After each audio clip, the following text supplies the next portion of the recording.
ነገሮች ውስጥ ሶስት ነገሮች ልንገራችሁ። አንደኛ ንጹህ የሆነ አምልኮ ወደ እግዚአብሔር አቅርባችሁ በመሃል መግባት አይችልም።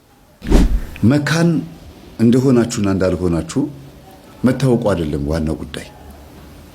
ለመካንነት የሚያበቃው መንፈስ ያ መንፈሱ ራሱ እንደገና ልክስክስ ያደርጋችኋል። በቃ አንድ ጊዜ ቅድም እንዳብራራሁት ሰዎች እናንተን ሊጎዱ ሲፈልጉ የሚሰልቧችሁን ስልብና አለ። አጥፋበት፣ አውድምበት የሚባል ስልብና አለ። ላየው አልፈልግም። ጽንስ ከሆነ ስለብባት፣ አጨናግፈው፣ ጽንሱ እንዲሰለብ ወይም እንዲጨናገፍ ያደርገዋል። እውቀትም ከሆነ እውቀታችሁ እንዲሰለብ ያደርጋሉ። ሀብት ንብረት ከሆነ ሀብት ንብረት እንዲሰለብ ያደርጋሉ። ልጆችም ከሆኑ አብራን ክርት በማድረግ እንዲሰለቡ ያደርጋሉ። ከእናንተ እንዲሰወሩ ያደርጋሉ። ብቻ ሰላቢ አንደኛው አውድም አጥፋ ነው። ሁለተኛው ሰላቢ ደግሞ እንካፈል ነው። ብቻህን አትብላ ነው። አበድረኝ ነው። ስጠኝ፣ አበድረኝ፣ ከዛ በኋላ ተውልኝ። ከተበደራችሁ በኋላ ገንዘቡን እናንተ እንዳትጠይቁት አድርጎ ደግሞ እንደገና በራሳችሁ ገንዘብ ይጋብዛችኋል። ከዛ በኋላ ገንዘብ ይስጠኝ አትሉትም። በጣም ነው የምትቸገሩት። ስለዚህ ከሰላቢ ለመዳን መፍትሄው አንዱ ጸሎት ክፍል ነው። ጸሎት ቤት መኖር ነው። ሌላው አስራት በኩራት ማውጣት ነው። አስራት በኩራት ማውጣት ሰላቢ የሚባለው ነገር እናንተ ውስጥ እንዳይገባ ከፈለጋችሁ አስራት በኩራት የወጣበትን ገንዘብ መንካት አይችልም ሰይጣን። አይነካውም። የተባረከ ነው የሚሆነው ገንዘባችሁ። እውነት በትክክል በቅንነት የመጣ ገንዘብ ከሆነ ነው እንጂ ናይት ክለብ ከፍቶ፣ ጭፈራ ቤት፣ ቡና ቤት፣ ግሮሰሪ ቤት ከፍቶ አስራት ስለወጣ እግዚአብሔር ይባርኳል ማለት አይደለም። ሰዎችን በውስኪ አራጭቶ አፈነካክቶ አጫፍሮ ቡጊ ቡጊ አስደንሶ ዳንኪራ ዲጄ አምጥቶ እንትን ብሎ አስራት አወጣለሁ ብሎ ማለት ዘበት ነው። እግዚአብሔር አይቀበለውም እንዲህ አይነቱን ነገር። ሸተተኝ ነው የሚለው እግዚአብሔር። እንደዚህ አይነቱን ነገር በቃ ከረፋኝ ነው የሚለው። አይፈልገውም። እናንተን ነው የሚፈልገው። እናንተ መጀመሪያ ራሳችሁን አስራት አድርጋችሁ ስጡት። ንጹህ የሆነ መስዋዕት ሆናችሁ ቅረቡ። ከእጃችሁ ገንዘብ ይልቅ ከመባው ከአስራቱና ከምጽዋቱ ከዝክሩ ከጸበል ጻዲቁ በፊት እናንተ ራሳችሁ ለእግዚአብሔር ምን ሆናችሁ ቅረቡ? አስራት ሆናችሁ ቅረቡ። በደሙ የተዋጃችሁ ቤዛ የሆናችሁ ኢየሱስ ክርስቶስን ቀርባችሁት ንስሐ ገብታችሁ ቅዱስ ቁርባን ተቀበሉ። እናንተ ራሳችሁ ስትሰጡ ነው ከዛ እናንተን ደግሞ እግዚአብሔር የሚጠብቃችሁና የሚሰጣችሁ ነገሮችን የሚጠብቅላችሁ የምትታጠሩት። የሚጠብቋችሁ መላእክቶች የሚያግዟችሁም ለዛ ስትሆኑ ነው። ይቅር አይልምና ታስመረሩት እኮ የተባለው ለዚህ ነው። እግዚአብሔርን በሚፈሩ ሰዎች ዙሪያ ይሰፍራሉ የተባሉት መላእክቶችም ለዚህ ነው። እግዚአብሔርን ስትፈሩ መላእክቶችም በእናንተ ዙሪያ ይሰፍራሉ። ይኸው ሁሉም መጥቶ ይሰፍራል፣ ያድናቸውማል የሚለው ያድናቸውማል። ስለዚህ እግዚአብሔርን የሚፈሩ ሰዎች በመላእክት ይጠበቃሉ። ልጆቻቸው በቅንነት በቀናነት ያድጋሉ፣ ለቁም ነገር ይበቃሉ። ትምህርት መጨረስ ብቻ ጥቅም የለውም። ስንቶቹ ትምህርት ጨርሰው በጨዋነት አስተምረዋቸው ልጆቻቸውን ማለት ነው።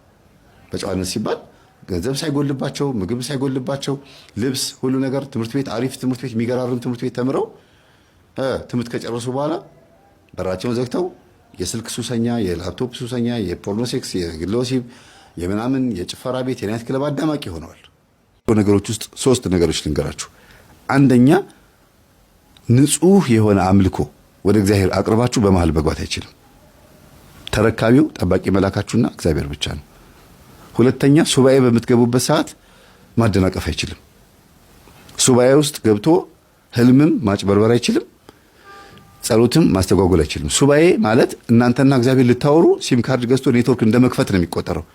በጣም በቃ ወዲያውኑ መልስልኝ እግዚአብሔር ሆይ ብላችሁ አይምሯችሁ አንድና አንድ ያንን ጉዳይ ብቻ እያሰባችሁ ነው የምታወሩት። ስለዚህ ከትክክለኛው ዓለማውያኖች ዩኒቨርስ ከሚሉት እኛ ደግሞ እግዚአብሔር ፈጣሪ ከምንለው ጋር ነው የሚያገናኘው ሱባኤ። አርምሞ ማለት ጸጥ ብሎ ከእግዚአብሔር ጋር ማውራት። እነዚህ ሁለት። ሶስተኛ ነገር ደግሞ ምንም በቃ ሰይጣን ጣልቃ የማይገባበት ነገር ቢኖር ምንድነው? ነፃ ፈቃዳችሁን ለጠባቂ መላካችሁ ስታስረክቡ። በነፃ ፈቃዳችሁ ተጠቅማችሁ እንደፈለጋችሁ ስትሆኑ አይደለም። ተረከበኝ፣ በቃ በእኔ ላይ ስራብኝ፣ አገልጋይም ልሁን ምንም ልሁን፣ በቃ ነፃ ፈቃዴን ሰጥቻለሁ፣ አንተ እኔ ላይ እንደፈለግ ስራ ስትሉት በፍጹም ሰይጣን መስራት አይችልም። እዛ ላይ የተረከባችሁ ማን ስለሆነ? መልአክ ስለሆነ። በተዘዋዋሪ መንገድ የስለት ልጅ ከሆናችሁ ማለት ነው። ለእግዚአብሔር የተሰጣችሁ ከሆናችሁ ማለት ነው። በአንጻሩ ይሄን ጎን ለጎን እና ሁልጊዜ ባህሪያችንን፣ ጸባያችንን፣ ሁሉ ነገራችንን መንፈሳዊ ህይወት ውስጥ እንክተተው። መንፈሳዊ ህይወት ውስጥ የሆነ ባህሪ፣ ጸባይ፣ አኗኗር ዘይቤ አጠቃላይ በሙሉ ኪሳራ የለውም። ፍሬያማ ነው የምንሆነው።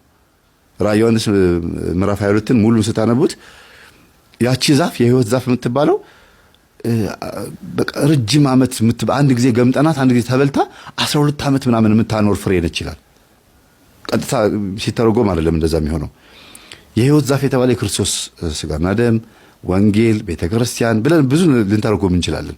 ግን አንድ ጊዜ የገባ የክርስቶስ ፍቅር ለዘላለም ይኖራል ነው። 12 ማለት ደርዘን ማለት ነው። ፍጹም ማለት ነው። ፍጹም የሆነ ነገር ይሆናል። የዘላለም ምግብ ነው የሚሆነው ማለት ነው። እና ከልብ ሆናችሁ አምልኮ፣ ከልብ የሆነ ምንም አይነት ጠላት የማይነካው የትኛውም አይነት ልክ አሁን አብርሃም ቤት ሰይጣን መጥቶ ምን አደረገ? እንግዳ እንዳይመጣ መንገድ ላይ ሆኖ ሲያዘጋጅ ስላሴ ደግሞ ከመንገዱ ወደዚህ መጡለት ይላል። ይኸውላችሁ በእጄ ላሳያችሁ። ይሄ አብርሃም ቤት ነው። ይሄ ማለት ነው የአብርሃም ቤት ነው። እዚህ ጋር አውራጣቴ ጋር እዚህ ጋር ሰዎች ሊስተናገዱ መጡ። ሰዎች ሊመገቡ ሲመጡ ሰይጣን እዚህ ጋር እንቅፋት ሆነ። ራሱን ፈነከተና እዚህ ጋር ወድቆ ምን ሆነሃል ሲሉት ምን አለ? አይ እኔ አብርሃም ቤት ልመገብ ሲሄድ ቀጥቅጦ አባረረኝ፣ ክፉ ሆኖብኛል፣ እንዳትሄዱ ብሎ ከመንገድ መለሳቸው። አብርሃም እዚህ ጋር ነው። እግዚአብሔር በሰይጣንና በአብርሃም መካከል ገባ። ሕዝብ እንዳይመጣ ሲከላከል የነበረው ሰይጣን አልፎት ስላሴ አብርሃም ቤት ተገኙ። አያችሁ፣ እንደዚህ ነው ንጹህ የሆነ አምልኮ። ምክንያቱም ዘፍጥረት 12 ላይ አብርሃም አለው አቤት ለበረከት ሁን አለው። ለበረከት ሁን። አብርሃም የእውነት ለበረከት ስለሆነ ስላሴ ቤቱ ተገኙ። የፈለገ መንገድ ላይ ሴራ ቢያሲር፣ በመስሪያ ቤትም በጎረቤትም በዘመድም በሰፈርም ምንም ሴራ ቢያሲር፣ እናንተ ቤት ግን እግዚአብሔር እንዲገኝ ሆናችሁ ኑሩ። ከዛ ይፈርዳል ራሱ። ንጽህናችሁ ይገለጣል በራሱ። እንኳንም ሰይጣን መንገድ ዘጋ። ለምን? ይስሐቅ የተሰጠው ሰይጣን መንገድ ስለዘጋ ነው።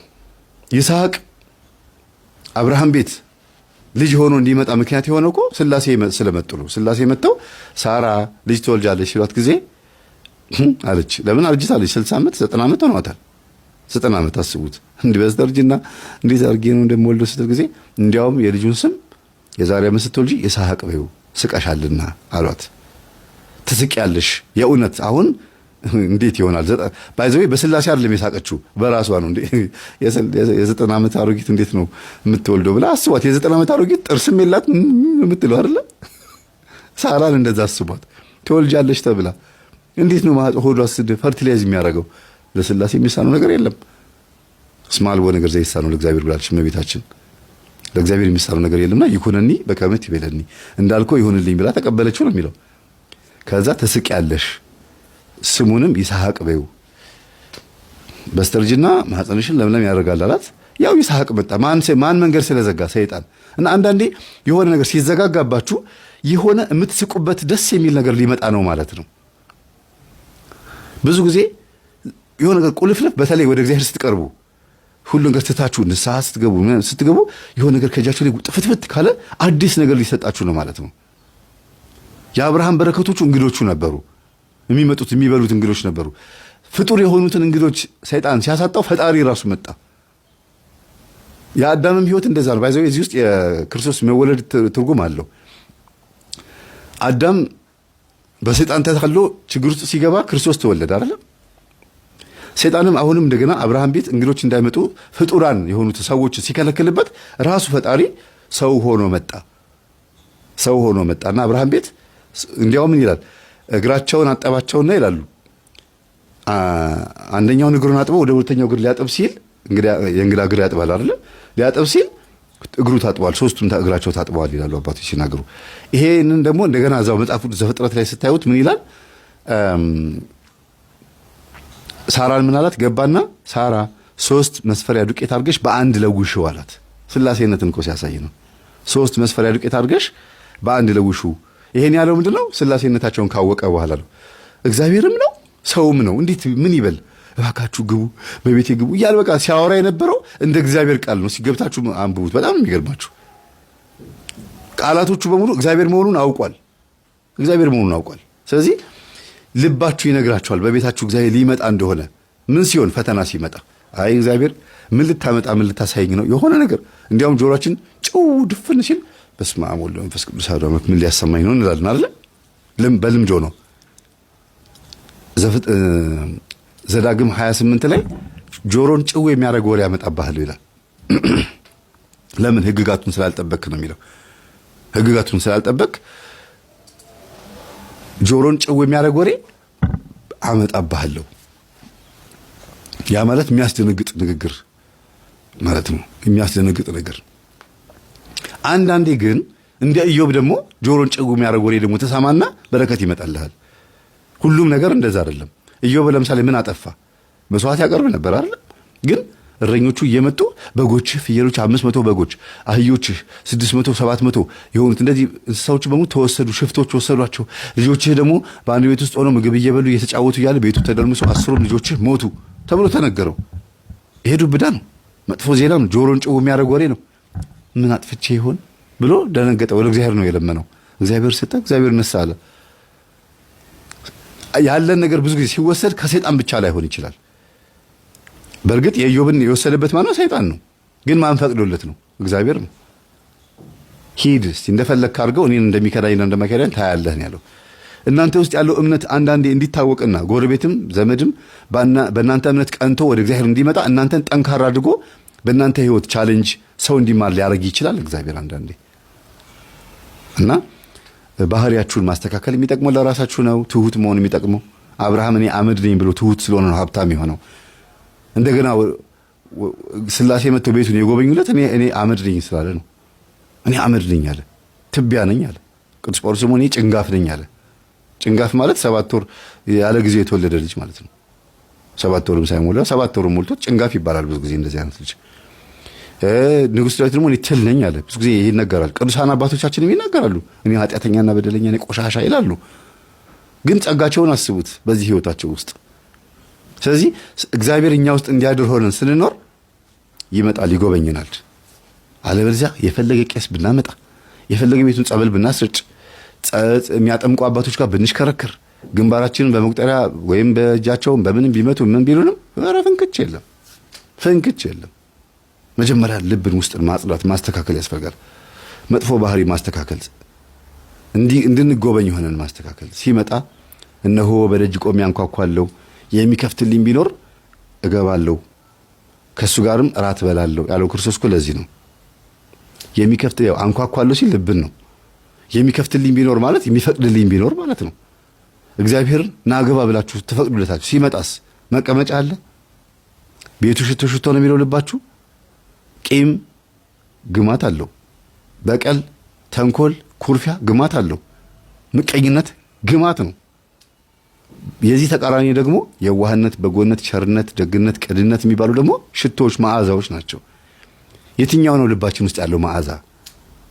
አፋችን ላይ ያለውና ልባችን ላይ ያለው አንድ ነው ወይ? ንጉሥ ዳዊት ምን አለ? የአፌ ቃልና የልቤ ሐሳብ ያንተ ይሁን አንድ አድርግልኝ አለ። እና እግዚአብሔር ሁላችንም ይጎብኘን። ገጠመኝ ውስጥ በጣም ብዙ ነገር መካን እንደሆናችሁና እንዳልሆናችሁ መታወቁ አይደለም ዋናው ጉዳይ። ለመካንነት የሚያበቃው መንፈስ ያ መንፈሱ ራሱ እንደገና ልክስክስ ያደርጋቸዋል። በቃ አንድ ጊዜ መካን ነኝ ብሎ አንዳንድ መካኖች ምን ያደርጋሉ? ከየትም ሴት ጋር ብተኛ አልወልድም ብሎ ስለሚያስቡ አመንዝራም ይሆናሉ። ለመሞከርም በሚባል ብዙ ወንዶችና ብዙ ሴቶችን ይሞክሩና ወንዱ ሴቷን፣ ሴቷ ወንዱን በመሞከር ብዙ ሰው ይሞክራሉ ለመውለድ። ከኔ ነው ብሎ ቢያስቡም እንኳን ከሆነ ሰው ሊወልድ ይችላል ብሎ አስበው ማለት ነው። እንደዚህም ያጋጥማል አንዳንድ ጊዜ። በነገራችን ላይ መካን እንደሆነ ተነግሮት ግን ድንገት በሆነ አጋጣሚ ከሌላ ሴት ጋር ደግሞ የሚወልድበት ሁኔታ አለ። ስለዚህ በዚህ ምክንያት ለዝሙት የተዳረጉ በጣም ብዙ ሰዎች አሉ። ሁለተኛ ነገር ደግሞ አረገዝኩ ሲሉት ይሄ ልጅ ችግር የለውም ውለጂው፣ ወይም ደግሞ ያንተ ልጅ ነው ሲባል ችግር የለውም አሳድገዋለሁ እንጂ አይጠፋባቸውም ከሴቶቹ። ይሄ በጣም ደስ የሚል ስብዕና ነው፣ የእውነት ልጆቹ ቢሆኑ ኖሮ ማለት ነው። አንዳንድ ጊዜ ግን ወንዶች በጣም የሚያሳዝነኝ ነገር አረገዝኩ ሲሉት አራርዘን ያልሰማሽም እንኪ አስወርጂ ብር ይሰጣታል። አንዳንድ ሴቶች ደግሞ ማስወረጃ ብር ላይቸገሩ ይችላሉና ትዳር ፈልገው ልጅ ፈልገው ምናምን ያረግዛሉ። እና ሆነ እኮ ሲሉት ጊዜ ሳንነጋገር ለምን ምናምን ይላል። ገና ልጁ እንደመጣ ሟርት ይሆናል። በቃ በጥሩ ነገር እንዳይመጣ ፊቱ ቅጭም ብሎ የሚቀበል ሰው አለና ልጁ ሲያድግ በድሉ ሆኖ ነው የሚያድገው። በቃ ጥሩ ስሜት አይኖረውም ለልጁ። ይሁን በቃ ምናምን በቃ እሺ ችግር የለውም ምናምን እያለ ነው እንትን የሚቀበለው። ደስተኛ ሆኖ ደግሞ ልጅ እንዳገኘ ሲያቅ ደስተኛ ሆኖ የሚቀበል ደግሞ በልጆቹ ደስተኛ ነው የሚሆነው። ለምን? ከመጀመሪያው ጀምሮ ደስተኛ ሆኖ ስለተቀበለው ነገሩን ማለት ነው። አንዳንድ ጊዜ ደግሞ ዱርዬ ሆነው አለሌ ሆነው በጣም አስቸጋሪ ጎረምሶች ሆነው አረገዝኩ ስትለው አንዳንድ ሴት ወይም ደግሞ ወለድኩ ስትለው ስብስብ የሚላል እሺ በቃ አምጪ ነይ ምናምን ብሎ አብረው ዱርዬነቱን ትቶ ተደባዳቢነቱን ትቶ በቃ ለልጁና ለሚስቱ ብቻ ሲሪየስ ሆኖ የሚገርም ላይፍ መኖር የሚጀምራል። ይሄ እግዚአብሔር ነው የሚያደርገው። እንደዚህ አይነቱን ነገር ቶሎ ብሎ በቃ የእናቱን ጸሎት ሰምቶ ሊሆን ይችላል፣ የአባቱን ጸሎት ወይ ደግሞ የእሱን ጸሎት ሰምቶ ሊሆን ይችላል፣ ይበቃሃል ተብሎም ሊሆን ይችላል፣ የእሷንም ጸሎት ሰምቶ ሊሆን ይችላል። ብቻ ልጅ እኔ አለኝ ምናምን ብሎ በቃ ብርቅ ይሆንበታል ልጅ መውለዱ እና በቃ ልጁን ኮኮ አድርጎ መሄድ ከልጁ ጋር ከሚስቱ ጋር ካፌ ለካፌ ምናምን ቤት ውስጥ ምናምን በቃ ይሄንን ሙድ ደግሞ ሌላኛው ላይፉን ደግሞ መጀመር ይጀምራል፣ መኖር ይጀምራል። በዚህኛው መልኩ መኖር ይጓጓል። እንዲህ አይነት ወንዶቹ ደግሞ አሉ ቶሎ የሚቀበሉ ግን አስወርጂ የሚሉ ወንዶች ይበዛሉ። አረ በቃ አልፈልግም አይደለም በፍቅር ጊዜ ትዳር ውስጥ ሆኖ እንኳን ሁለት ልጅ ወልዶ ሶስተኛ ደገምኩ ስትለው አይ አሁን ፕሮግራም አይደለም ይውጣ ይላል። ይገርማል በጣም እና ልጅ ሲመጣ ከበረከቱ ጋር ነው የሚመጣው። አባት ታታሪ ሆኖ የሚሰራ ከሆነ ቅን ከሆነ በትዳሩ ላይ ታማኝ ከሆነ ልጆች የራሳቸውን በረከት ይዘው ነው የሚመጡት። በትዳሩ ላይ የሚታመን ካልሆነ ችግር ካለበት አንዳንድ ሌላም የባዕድ ማምለክ ችግር ካለበት ግን የሚመጣው ልጅ በራሱ ለትዳሩም ጦስ ነው፣ ለጤንነቱም ጦስ ነው፣ ለአጠቃላይ ለቤታቸው ጦስ ነው የሚሆንባቸውና እግዚአብሔር ከዚህ ነገር ያውጣል። ሌላው ሴቶቹን ነው። እባካችሁን ሴቶች መካን እንደሆነ እያወቃችሁ እንዲህ አይነት ነገር ውስጥ ባትገቡ መልካም ነው። ስላፈቀራችሁት ስለወደዳችሁት ወይም ሀብታም ስለሆነ ወይም ደግሞ እናትና አባታችሁ በቃ አግቡ አግቡ እያሉ ስላስጨነቋችሁ ብቻ ይሄንን ውሳኔ ስትወስኑ ነገ ነገሩ ሲጋለጥ እንዳመንዝራ ነው የምትታዩት። ለምን? ከሌላ ወንድ ሄዳችሁ አርግዛችሁ ነው የመጣችሁት እዚህ ቦታ ላይ ጽንስ ለማሳሳት እንደ ንጉስ ዳዊት ማለት ነው። ንጉስ ዳዊት እንደዛ ሊያደርገው ቤርሳቤህን የኦሪዮንን አስገድሎ እሷን ከሷ ጋር ጽንስ እንዲሳሳት ነው ያደረገው። ሂድና ታኛ ብሎት የማን ልጅ ነው እንዲባል የኔ ልጅ ነው ብሎ እንዲያስብ ማለት ነው። እና እንደዚህ አይነት ሲስተም አጋንንት ነው የሚያስተምረው። በጣም መጥፎ ነው። ንጉስ ዳዊትም ተቀጥቶበታል፣ ቅጣት አግኝቶበታል። የተጸነሰውም ልጅ ሞቷል። እና አንዳንዴ ወደ እግዚአብሔር ካልመጡ አንዳንድ ጊዜ ልጆቹ ላይተርፉም ይችላሉ። እንደው እግዚአብሔር ነው ያተረፋቸው እዚህ ቤት ያሉት ልጆቹ። ስለዚህ ይኸው ገጠመኙን በአደባባይ አውጥቼዋለሁ። ማን እንደሆነ ይሄ ሰው ይታወቃል። በስራ ባልደረቦቹ ዛሬ ነው የሚሰሙት። የስራ ባልደረቦቹ አብረውት የሚሰሩት የቀጠራቸው ሰራተኞች ሁሉም ይሄንን ገጠመኝ ያቺ የስራ ላይ አብረው የምትሰራው ልጅ ገዳሚ የወሰደችው ልጅ ለዚህ ቁም ነገር ያበቃችው ልጅ ሁሉንም ገጠመኝ ለሁሉም እንደምታሰማ ነግራኛለች። እና ያው የስራ ባልደረባችሁ ማን ነው አለቃችሁና ስራ አስኪያጁ እንዲሁም ደሞዝ ከፋያችሁ ባለቤቱ የድርጅቱ ባለቤት ይሄ ነው ህይወቱ። እና ሁላችሁም ስታገኙት ምን ብላችሁ እንደምትመርቁት እንዴት ብላችሁ በፈገግታ እንደምትቀበሉት አስቡበት። እመጣለሁ ወንጌል እንደማማራለን። 12 ሰራተኞች አሉት። ለ12ቱም ሰራተኞች ምስጋና ማቅረብ እፈልጋለሁ። ለምን ሌቦች አይደሉም፣ አይሰርቁትም፣ ምንም አይሉትም። በጣም ታማኝ ሆኖ እሱ እነሱን ትሪት ስላደረጋቸው እነሱ ደግሞ ታማኝ ሆኖ ነው ድርጅቱ ላይ የሚሰሩት። እንደ ራሴ ሆኖ ነው የሚሰሩት እዛ ቦታ ላይ ልክ እንደ ውጭ ሀገር እንዳለው ልጅ ማለት ነውና ማንም ሌባ ሰራተኛ የለውም። ሁሉም ጨዋ ናቸው። በጣም ስነ ስርዓት ያላቸው ሰዎች ናቸው። በዚህ አጋጣሚ ሳልመሰክርላችሁ አላልፍም። መጥቼ 2 ጊዜ አይቻችኋለሁ። ምን እያደረኩ እንደሆነ አልገባችሁም እንጂ የሆነ ነገር እያደረኩ እንደሆነ ተረድታችኋልና ይሄ ነበረ መመላለስ የነበረው ድርጅቱ ላይ ስራ ቦታው ላይ እሱን ለማጽናናት ወይም ደግሞ ያለበት ሁኔታ ለማየት ይጠጣል አይጠጣም ያስመሰለ ነው አይደለም የሚለው ነገር ቼክ አደርጋለሁ። ብዙ ጊዜ ገጠመኝ ላይ የማቀርባቸው ሰዎች እንደዚህ ቼክ ሳላደርግ አላቀርብም። ለምን ምሳሌ ሆነው አራያ ሆነው ለእናንተ ሳቀርባቸው በጎን በኩል ቢጠጡ የሚያጨሱ የሚቀሙ ወይም ደግሞ መልሰው ወደ ኃጢአት የገቡ ከሆኑ ይከብደኛል። አሁንም ገጠመኝ ላይ ካቀርብኳቸው ሰዎች ውስጥ እንዲህ አይነት ሁኔታ ውስጥ ያሉ ካሉ ቤተሰቦች ደውሉልኝና አረ እንዲህ ያደረገች ነው እንዲህ ያደረገ ነው ብላችሁ ጠቁሙኝ። አንደኛ አራያ ሊሆን ስለማይችል እንደዚህ አይነት ሰው ቪዲዮን አወርደዋለሁ። ሁለተኛ ሄጄ ደግሞ ከሱ ጋር ፍልሚያ ጀምራለሁ። ለምን ወደ ኋላ ተመለስክ ብዬ ወይም ለምን እንደዚህ አይነት ህይወት ውስጥ ገባሽ ብዬ። ከዛ ወደ ህይወታቸው ሲመለሱልኝ ቪዲዮን ዳውንሎድ ያደረጉ ማን ነው ፕራይቬት ያደረጉትን ፐብሊክ አደረገዋለሁ ቪዲዮን ማለት ነው። ይሄን ይመስላል የዛሬው ገጠመኛችን። በስማ በጣም ጨንቆኝ ነበር ቤተሰቦች። የጨነቀኝ ምንድነው እንዴት አድርጌ ገጣጥሜለት አሳምርለታለሁ። በጣም ውስብስብ ያለ ስለነበር እንዲያውም የቀነስኩት ሁሉ አለ። የእናቱን ላይፍ ቀንሻለሁ፣ የአባቱን ላይፍ ቀንሻለሁ፣ የዚች አሁን ያገባትን ሚስቱን ህይወት ታሪኳን ቀንሻለሁ። ብዙ ነገር ነው የሰማሁት። በጣም ሌላ ራሱን የቻለ ገጠመኝ ነው፣ ግን ለቃ ደስ አይልም። ለእህቶቻቸው ለእናቱ እህቶች ሲባል ትቼዋለሁ። ከብዙ ሰዎች ታሪክ ስለምንማር ወይ ምናልባት ቅርብ ጊዜ የሆኑ ሴትዮ ታሪክ ብዬ አውቄ የእሱ እናት እንደሆኑ እንዳይታወቅ አድርጌ አቀርቦ ይሆናል። የሚስቱንም ታሪክ እንደ አዲስ አድርጌ የእሷን ታሪክ ብቻ እስካገባችበት ጊዜ ድረስ ለብቻው አላቀርበው እችላለሁ። ብዙ ላይፍ ነው ያሳለፈችው እና እንገናኛለን በሌላ ገጠመኝ። ሰላሙን